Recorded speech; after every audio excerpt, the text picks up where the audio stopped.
តុលាការកំពូលបញ្ជូនញត្តិឲ្យសាលាអូតូភ្នំពេញពិនិត្យវិធានការដកសិទ្ធិនយោបាយពីលោករងឈុន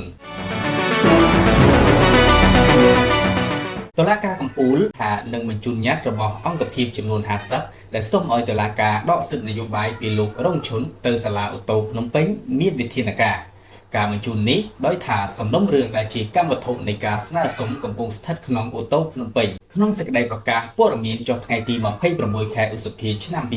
2025តុលាការកំពូលបញ្ជាក់ថាសំណុំរឿងដែលជាកម្មវត្ថុនៃការស្នើសុំក្នុងញត្តិស្ថិតនៅក្នុងសមត្ថកិច្ចរបស់សាលាអូតូភ្នំពេញដូច្នេះតុលាការកំពូលនឹងបញ្ជូនញត្តិនេះទៅសាលាអូតូភ្នំពេញដើម្បីពិនិត្យពិចារណាជាសមត្ថកិច្ចតាមច្បាប់ជាធរមានតុលាការកំពូលបញ្ជាក់ថាស្ថាប័ននេះនឹងតាមដានលើដំណោះស្រាយនៃញត្តិនេះផងដែរក្នុងញត្តិដែលបានដាក់កាលពីថ្ងៃទី23ខែឧសភាសហភាពអង្គការសង្គមស៊ីវិលចំនួន50បានស្នើសុំឲ្យតុលាការកំពូលពិនិត្យមើលសំណុំរឿងក្តីលោករងឈុនទីប្រឹក្សាគណៈបកកម្លាំងជាតិដើម្បីដកសិទ្ធិមិនឲ្យធ្វើនយោបាយការស្នើសុំនេះដោយសំអាងលើការផ្ដន្ទាទោសលោករងឈុនពីសំណាក់សាលាដំបងភ្នំពេញកាលពីថ្ងៃទី5ខែឧសភាឆ្នាំ2025កន្លងទៅ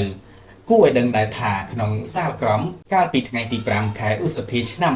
2025សាលាដំបងរាជធានីភ្នំពេញបានសម្រេចឲ្យលោករងឈុនជាប់ពន្ធនាគារ4ឆ្នាំនិងពិន័យជាប្រាក់ចំនួន4លានរៀលនិងប្រកាសបន្ថែមទោសដកសិទ្ធិធ្វើនយោបាយជាអចិន្ត្រៃយ៍បន្ថែមទៀតទាក់ទងទៅនឹងការមិនរៀងចាលក្នុងបទមជ្ឈិមបន្ទាប់ពីការផ្ដន្ទាទោសបទមជ្ឈិមរួច